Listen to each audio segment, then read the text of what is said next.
Greetings, Mark down here. We're going to be looking at some different connection. We can use to connect onto your computer and all of that. Right, as you can see right here, we have our internet cable. Right, so this end normally called it keystone. Right, we actually plug in.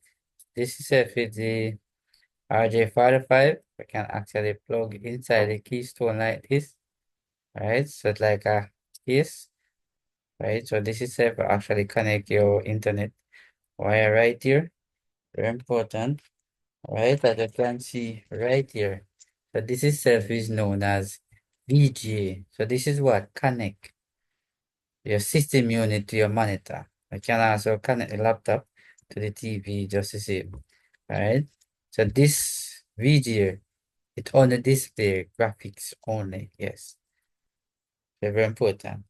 When I look at it. All right. There's the next one. Now this one now called the HDMI cable. Now this HDMI cable now display both video and audio. And that's why I find a lot of places now moving away from VGA to HDMI because the HDMI care about video and audio, while the VGA straight video.